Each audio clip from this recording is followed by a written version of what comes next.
Hey, before we start, I want you to slow down for a second. Not because there's something wrong, but because most of us don't give ourselves permission to pause unless we're exhausted. Today isn't about motivation, it's not about fixing yourself, and it's definitely not about me telling you what to do. Okay? Today, we're just choosing. We're doing something called Mindset Jeopardy. And whatever you're drawn to, is usually the thing your mind's been circling around quietly. So take a breath. If you were picking instinctively without overthinking, which category would you choose? Money, boundaries, or self worth? There's no right answer here, just information.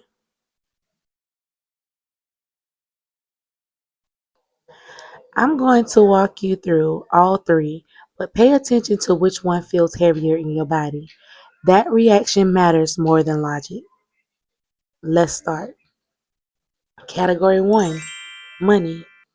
If you chose money or if you felt a little tight when I said it, this probably isn't about numbers.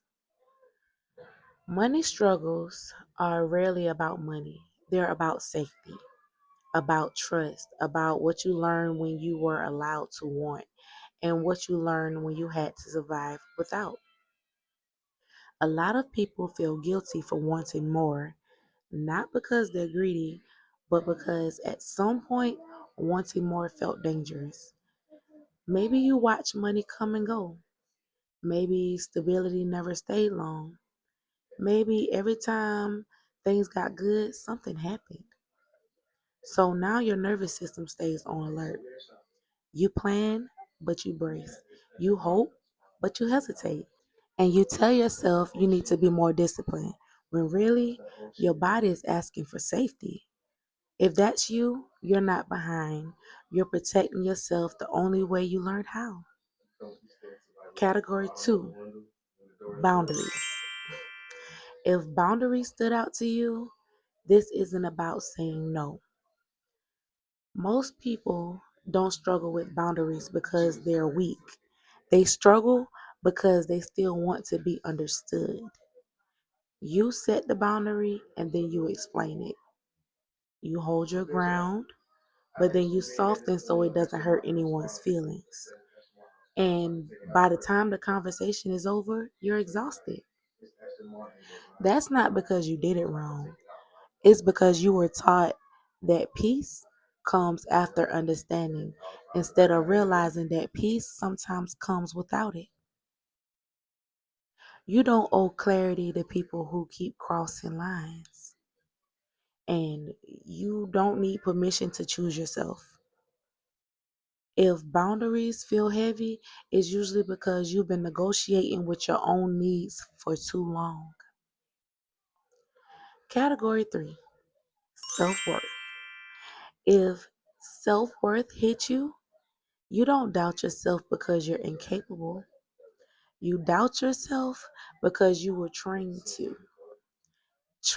to second guess, to shrink, to wait for confirmation before trusting your own voice. Somewhere along the way, you learned that being confident made people uncomfortable, so you softened yourself. You questioned your instincts. You downplayed your intuition. You waited for someone else to say that it was okay. And now, even when you know something, you hesitate. That doesn't mean you don't know who you are. It means you've been practicing survival instead of self trust. And those are very different muscles. If one of these sections felt heavier than others, that's not a problem. That's awareness. And awareness is the beginning of clarity, not something to rush past. You don't need to fix everything tonight. You don't need to figure it all out. Just notice what came up. If this conversation helped you slow your thoughts down or put words to something you've been carrying, I created a reset that walks you through this kind of reflection with structure and guidance. It's linked in the description if you want to go deeper. If not, that's okay too. Take what landed, leave what didn't, and be gentle with yourself tonight.